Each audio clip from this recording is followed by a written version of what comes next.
halka marka timaadid wuxuu leeyahay barande u khaasa qolkan hurdada biraxaya oo qolkii hurdada kale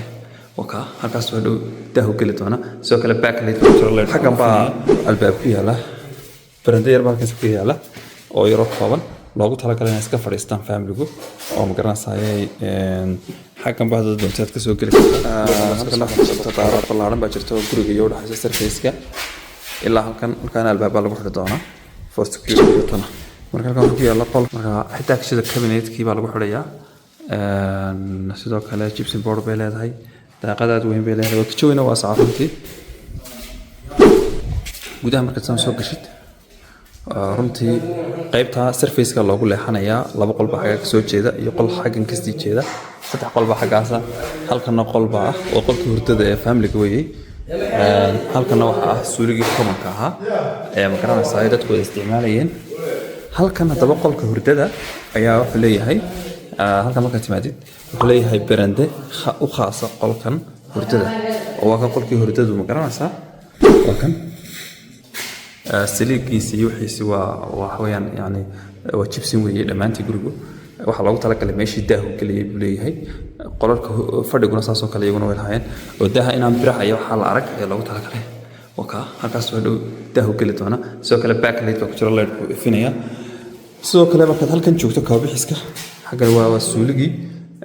ma garanaysaa qolka hurdada la socday xaggana waxa weeyaan meel loogu talagalay maryaha waa kala sidkeen maryaha iyo xaal la dhigto kabadh la dhigto weeye haddaba halkan markaad joogtid qolka hurdada xaggan baa albaab ku yaala barande yar baa halkaas ku yaala oo yaro kooban loogu talagalay in iska fadhiistaan family-gu oo ma garanaysaay xaggan baa dad doontaad ka soo geli kartaa luuqan baad iska soo maraysaa luuqa ballaaran weeyaan fiican deetan xagga baad guriga ka soo gelaysaa qofka hadduu telefoon iyo wax iskaga hadlaya halkan buu iska fadhiisanaya wayahay xaggan qolalka xagganna waa kuwa weyn iyaguna albaabkaas imika la xidhaya albaabka marka la xidho waa kii kijada iyo surface-ka looga baxayay haddii lahayd masha allah xaggana labada qol iyo qolkan oo isaguna suuligiisa leh qolkana suuligiisu leeyahay suuligiisa ayuu leeyahay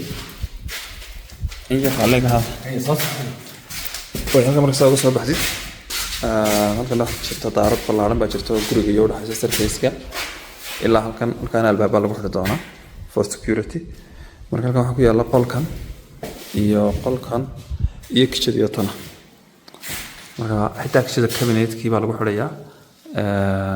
sidoo kale gypsum board bay leedahay daaqadaad weyn bay leedahay kitchen waa saarantii masha allah haddaba cid kasta oo danaynaysa inaad dhismo dhisato waxay nagala soo xiriiri kartaa lambarada qoran aad ba masanteed